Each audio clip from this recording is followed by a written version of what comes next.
Para personas inquietas, Capital Radio. El remate, con Miguel Ángel González Suárez.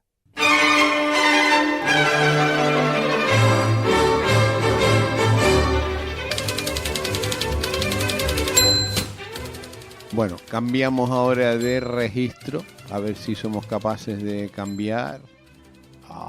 Qué bueno, qué bueno. Cambiamos de registro a esta hora de la mañana y ya les he contado que todos los miércoles, vamos a sortear una sesión de Reiki de sanación.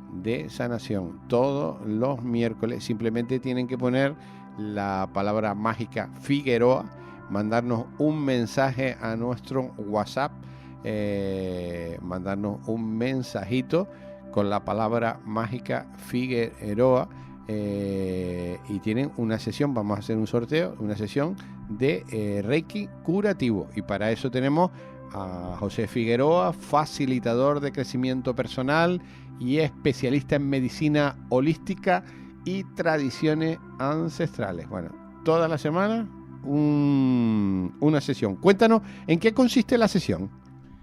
Hola, muy buenas, Miguel Ángel. Un placer estar aquí de vuelta. Vamos a ver, la sesión de Reiki, dijiste la palabra curativo, en realidad es sanador. Sanador, vale. Porque ¿Hay diferencia? Bastante. Sí. Una cura es cuando tú vas a un síntoma. Ya. ¿Vale? Viene de cuando en la antigüedad quemaban las heridas, ¿vale? Ya. Eso es una cura. Sí. En realidad, cuando estamos trabajando a nivel energético, todo lo que es la medicina holística en general, no solamente el Reiki, va a la raíz de las cosas. Entonces, sana, armoniza, equilibra. Y entonces, cada persona que recibe la sesión, la experimenta y siente y recibe cosas totalmente diferentes a las de otra persona. También incluso la misma persona, dependiendo del momento en su vida, lo va a experimentar de manera diferente. Hay sesiones de Reiki que de pronto se concentran más a nivel físico, otras más a nivel emocional, otras más a nivel mental, otras de todo un poco, y las hay incluso que donde la gente lo nota, a ver, aparte de que en el momento la gente se suele relajar muchísimo, hay gente que se queda dormida y ronca, aparte de eso, luego hay personas que experimentan que su vida se mueve, que se desbloquean temas. Pero esto no es porque yo, como terapeuta, esté enfocándome a ese tema. Yo, de hecho, le digo a la gente, no me cuentes nada, ¿vale? Si es una sesión, digamos, de Reiki pura y dura, no me cuentes nada. Ya. Entonces yo simplemente voy y hago lo mío. ¿Qué es lo mío? Pongo las manos de una manera muy suave sobre el cuerpo y permito que la energía fluya. Ya. Y esa energía empieza a ser absorbida por el campo energético de la persona. Muy importante, que esto es algo de lo que no se suele hablar, el Reiki también funciona a nivel celular. Entonces las células del individuo reciben esta energía. De hecho hay estudios, es fascinante, esto lo han hecho en Estados Unidos y en Europa también, donde han visto el efecto de Reiki sobre células. Fascinante, es alucinante esto. Entonces, pongo mis manos y también en un momento dado voy a hablar y voy a cantar, entre comillas lo de cantar, porque bueno, voy a entonar cánticos en sánscrito, en japonés y en tibetano. Que esto yo lo aprendí cuando viví en Japón. Yo me formé, primero me formé en Europa y después me fui a Japón. Entonces en Japón viví una temporada y viví, de hecho, en un monasterio en los Montes Koya, y también pasé temporadas en otro monte muy famoso que está relacionado con cosas muy fascinantes del Japón, que es de lo que íbamos a hablar hoy. Sesión, ¿cuánto dura la sesión? ¿1 hora más o menos? Más o menos 1 hora. 1 hora, bueno. Más o menos. Hay veces que dura un poquito más, porque hay momentos en los que en un momento dado se empiezan a abrir cosas. ocurren cosas durante una sesión de Reiki. Hay veces que entra gente, digamos, casi en un trance, ¿vale? Y entonces ocurren cosas, la persona siente cosas, recuerda cosas, entonces hay que, digamos, seguir un poco más para que la persona pueda asimilar y procesar. Y hay otras veces creo que la gente se queda dormida y hay que despertarle. Depende. Bueno, son sanaciones tanto físicas como psíquicas, ¿no?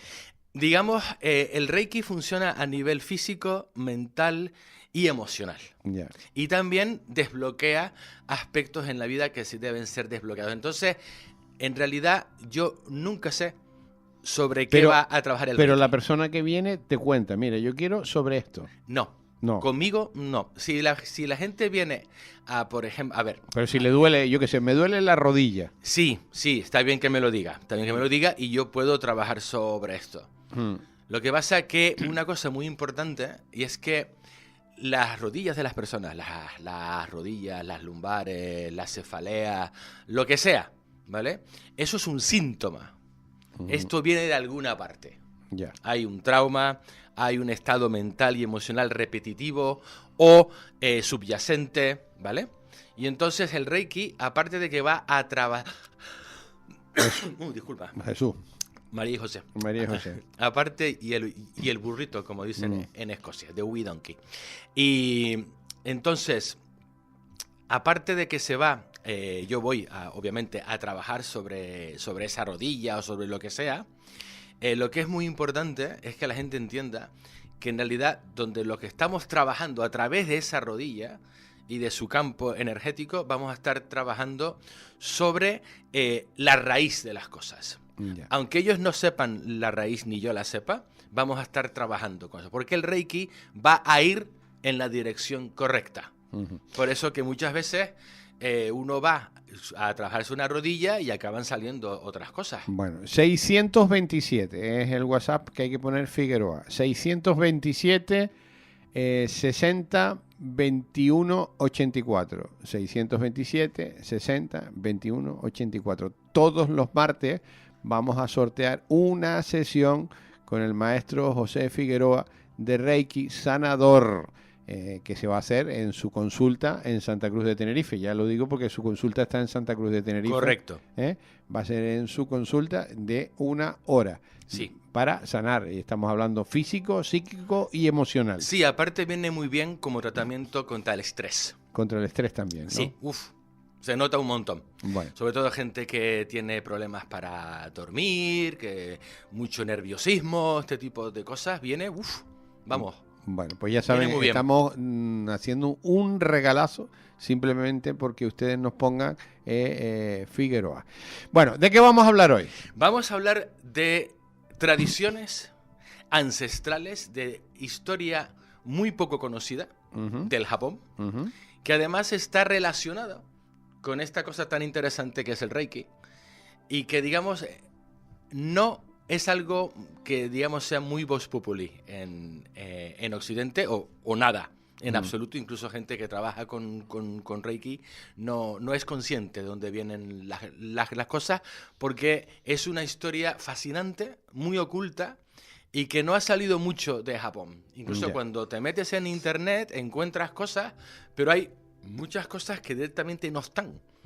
Por eso yo me fui a Japón en su día y viví allí una temporada y, por ejemplo, pasé una temporadita en los Montes Koya, que es un lugar fascinante donde está el budismo esotérico Shingon, y luego estuve también en el Monte Kurama, donde está el budismo esotérico Tendai, que es justo la montaña, está en las afueras de Kioto, donde Usui Sensei, que fue el fundador de Reiki, ya hablamos de él en su día, él llevó a cabo ahí una meditación de 21 días, hizo una serie de rituales, ahora vamos a hablar un poquito más de este tema, y ahí es donde él recibe su momento de Satori, de iluminación, donde de alguna manera se conecta y recibe, de hecho, en sus palabras, recibe una descarga enorme de esta energía de Reiki, que además esto es todo un tema que es el Reiki, ¿vale? Porque lo que nosotros aquí entendemos con nuestra mentalidad occidental a lo que en realidad es otro tema, además muy interesante. Entonces, quiero hablar de estos lugares porque son lugares sagrados, son lugares muy importantes en Japón, que están conectados con toda una realidad japonesa que en Japón es parte de su historia y en algunos puntos también historia traumática, ¿vale? Por lo que pasa en un momento dado, y que nosotros aquí en Europa no tenemos ni idea. Uh-huh. Y la gente que incluso está metida en estas cosas y trabaja con Reiki y tal, tampoco lo conocen. Y ahí hay muchas claves y muchos secretos de dónde vienen ciertas cosas y en realidad cómo funciona el tema porque es fascinante. Te voy a hablar de unos personajes muy interesantes que yo conocí en su día y también estuve en su templo principal, que además, eso, cómo acabé yo ahí, se puede hacer una pequeña película de esto, porque es un templo donde en realidad no reciben a nadie, no nada de nada. O sea, yo además lo encontré a base de, te lo creas o no, de intuitivamente dejarme llevar por los callejones de Kioto. Imagínate, porque yo preguntaba y la gente no tenía ni idea. Y al final acabé en el barrio. Y hablé con una señora que tenía 90 años, que no hablaba ni inglés ni hablaba nada. Pero por fortuna, cuando le dije la palabra clave, que es Yamabushi, la mujer se le abrieron mucho los ojos y me fue indicando. Yo no hablo ni papa de japonés, aparte de los mantras y demás, pues yo la verdad es que, pues no. Entonces la mujer fue muy amable y me indicó dónde era. Claro, estaba cerrado a cal y canto. Y llamé a la puerta, como en los viejos tiempos, y me abrieron una ventanita y no me entendían. Y bueno, una historia. Al final, a base de un par de milagros, directamente milagros, me acabaron recibiendo y tuve una de las experiencias más alucinantes de mi vida, porque de hecho pasé todo un día con ellos y más. Los Yamabushi, los practicantes de Shugendo. ¿Por qué hablo de ellos? Esta gente está en el corazón mismo de los misterios y las tradiciones más alucinantes del Japón. Para que os hagáis una idea. ¿Os acordáis de la película El último samurái con Tom Cruise? Bien. Pues al mismo tiempo que el emperador que aparece en esta película, que es el emperador Meiji, está aniquilando a los samuráis porque ha tomado el poder, se lo ha quitado a los samuráis, a los señores feudales de toda la vida, y lo ha tomado él. Bueno, pues en ese momento que él está haciendo eso, y que él abre Japón y todo lo demás, ¿vale? Al mismo tiempo hay otra cosa pasando que no sale en la película, y que esto no se conoce en Occidente, a no ser que sea un estudioso de la historia japonesa. A esto se le llama la restauración Meiji. ¿Qué hace Meiji, el emperador? Aparte de quitarse de en medio a los samuráis de la manera más bestia. También se mete y reforma de una manera brutal, a sangre y fuego, la misma vida religiosa de Japón. Fíjate. ¿Por qué él tiene que hacer esto? Él es un autócrata, una especie de dictador, ¿vale? Que no solamente toma el poder político, pero toma el poder religioso. Porque tradicionalmente el emperador de Japón es el hijo del sol naciente. Bueno, el sol naciente tiene un nombre, ¿vale? Y se llama Amaterasu, que es la diosa del sol. Fíjate tú, es una diosa femenino, Amaterasu. Yo he estado en el templo de Amaterasu en Japón, bueno, por fuera, porque no puede entrar nadie. Y eso es tema para otro programa, porque es alucinante lo que puede haber ahí dentro, que no puede entrar nadie.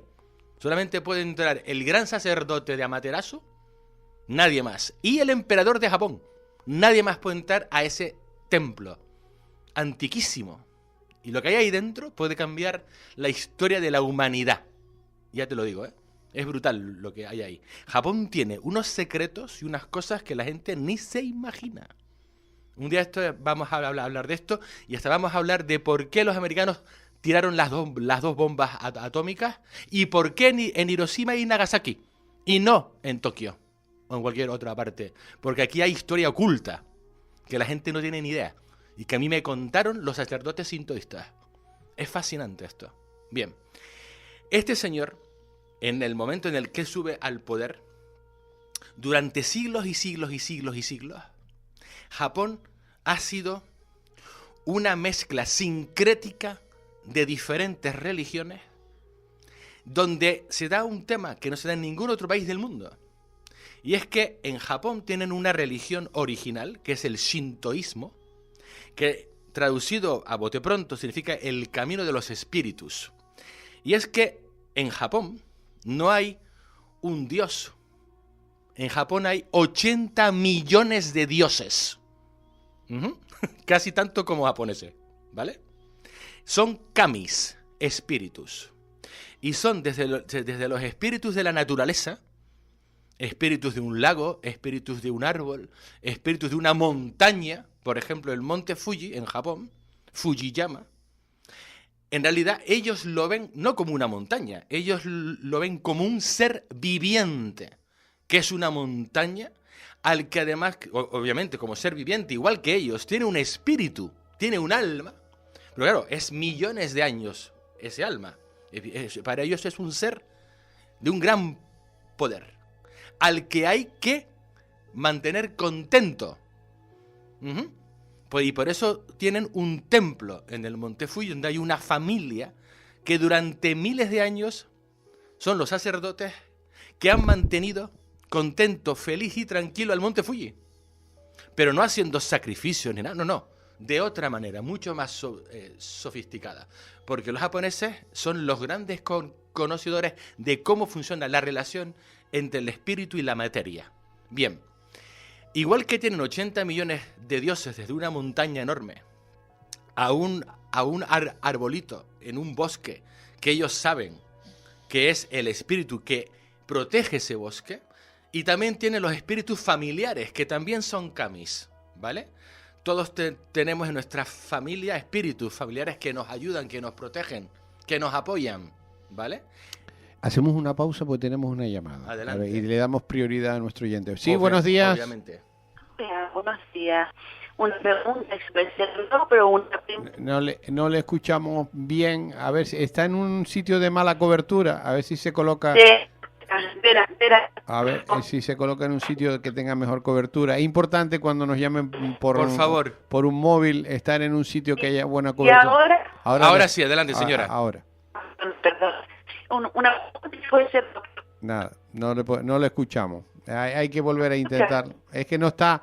No se le oye. No se le oye bien. Nada, se cortó la llamada. Rogamos cuando llamen comprobar la cobertura, porque ya saben que las coberturas entendemos que funcionan en todos los sitios y no funcionan bien. Entonces, esta religión, el sintoísmo, ¿ahora? No, pero seguimos. Esta religión, el sintoísmo, que se dedica a tener a los espíritus contentos, a mantener una comunicación fluida entre el ser humano y los espíritus de la naturaleza, espíritus protectores, espíritus familiares, incluso kamis de personajes muy importantes. Por ejemplo, este emperador Meiji, cuando falleció, se convirtió en un kami, al que la gente le hace ofrendas. Ya tenemos la llamada. Sí, buenos días. Adelante. Hola, buenos días. ¿Me escuchan? Perfectamente. Disculpen por antes. Adelante. Mire, hablaba de la iluminación, de la verdad, saber la última verdad o la que más podemos apreciar. Yo he dicho la palabra Satori, que viene a ser algo así como iluminación, pero bueno, sí, adelante. Es que las palabras a veces uno las entiende cada cual a su manera. Vale, ¿y usted cree que no todo el mundo está preparado para la iluminación porque no lo comprendería, porque tal vez le haría daño, que todos queremos llegar a la iluminación, pero no todos estamos capacitados para llegar a ella? Escuche por la radio que le contesta al maestro. Bien, vamos a ver. Todos estamos preparados y todos por lo menos eso espero, es mi creencia, recibiremos la iluminación. Obviamente, la iluminación no le va a pasar a nadie de golpe y sopetazo porque se levante un día por la mañana o abran una ventana, ¿vale? Si a ti te llega esto, es porque estás preparado, ¿vale? Si no, no lo vas a recibir. De hecho, ojalá fuese tan fácil. Ya. Nos quedan 4 minutos, ¿eh? Madre querida, el tiempo... El tiempo vuela. Joder, el tiempo vuela. Bien. Vamos a centrarnos... Sí, entonces, tienes por un lado esta religión fascinante, de la que hablaremos en otro momento, y luego llega el budismo. Y el budismo entra a Japón en el siglo VI, y en vez de los japoneses decir, espérate, nos convertimos en budistas y dejamos atrás el sintoísmo, para nada. Toman el sintoísmo también y conviven las dos religiones perfectamente. Fíjate tú. Y los sintoístas se convierten en sintoístas y budistas. Y además en sintoístas, en budistas y en taoístas. Porque eso también llega de China. Y entonces tienes que el japonés de andar por casa es sintoísta. O sea, que está, digamos, muy consciente del plano espiritual, de los espíritus protectores, de la naturaleza, busca la armonía con la naturaleza, pero además es budista. Entonces está haciendo toda una serie de prácticas de meditación, de mantras, de yogas, de esto, de otro, para iluminarse. Y además son taoístas, que además eso es otro tema fascinante, y ellos están buscando alinearse con el Tao, que es la verdad última, ¿vale? Fascinante. Y entonces, durante siglos, estas religiones conviven en los japoneses. Y ellos pueden ir tranquilamente a un templo budista, a uno sintoísta, a otro taoísta. No hay conflicto. Los sacerdotes no se pelean. De hecho, los sacerdotes taoístas también son budistas, también son sintoístas. Y los sintoístas también son budistas. ¿Sabes? Fascinante. Esto no ha ocurrido en ningún país del mundo. Nunca, jamás, ¿vale? Y es dentro de este sincretismo, de esta fusión de conocimientos ancestrales profundísimos, alucinantes, de ahí salen toda una serie de tradiciones y de conocimiento metafísico de cómo funciona la materia, las dimensiones, el espíritu, la mente, ¿vale? Y el exponente más alto de esto son unos señores que se llaman Yamabushis, practicantes de Shugendo, que resulta que son una mezcla de todas estas cosas, porque en Japón aparece un concepto, una realidad también completamente nueva en el mundo, en que estas religiones se funden y aparecen nuevas religiones que son mezcla de estas tres. Fascinante. Y cuando estas personas que practican todas estas religiones, uno de ellos se ilumina, como ya no es ni un budista, ni un taoísta, ni un sintoísta, sino que es uno que practicaba las tres, crea una nueva religión. Y de pronto Japón se llena, entre comillas, de estas nuevas religiones, a cada cual más mágica, más interesante. Y todas esas religiones practican de una manera u otra la sanación, a través de la energía. Y de aquí vienen los grandes secretos y las raíces de Reiki. Que hablaremos otro día. Hablaremos el próximo porque la gente va a flipar. Hablaremos. Bueno, ya saben que todos los miércoles vamos a sortear una sesión de sanación con Reiki de manos del maestro José Figueroa. Y les voy a cantar sevillanas en japonés.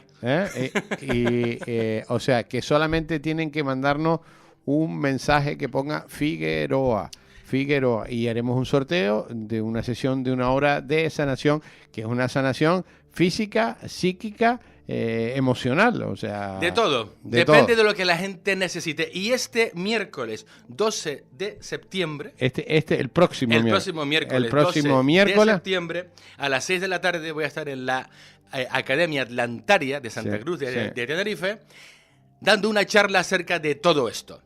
Donde voy a poder hablar con calma de muchas cosas. Y voy a hacer 6 de la tarde. 6 de la tarde. En la Academia Atlantaria, en la calle del Camello. El miércoles 12. Miércoles 12, 6 de la tarde. Estamos hablando en Tomecano. Tomecano, ahí en Santa Cruz de Tenerife. Ahí voy a hacer además una demostración. Sí. Y voy a hablar en profundidad Ya. Y también estamos preparando un curso aquí, Sí. que lo vamos a hacer en la radio para... ya tenemos fecha. Sí, ya tenemos fecha, Mm. 8, 9 y 10 de noviembre. 8, 9 y 10 de noviembre, que es un fin de semana, viernes, sábado y domingo, un curso de sanación. Reiki intuitivo japonés. Ya. Sus tradiciones ancestrales Ajá. para aprender a hacer esto bien, a conciencia, con conocimiento de causa y convirtiéndonos en estupendos canales de autoayuda a nosotros mismos y de ayuda a los demás. Bueno, pues ya saben, esténse pendientes porque van a ocurrir muchas cosas a partir de ahora. Ya saben que si nos mandan un mensajito, tienen una sesión de Reiki sanador por el maestro José Figueroa. Querido amigo, un fuerte abrazo. Un gusto.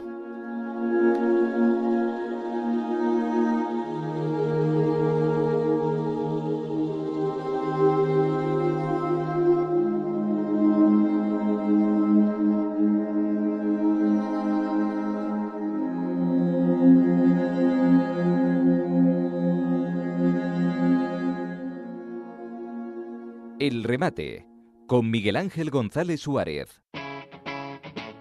Capital Radio.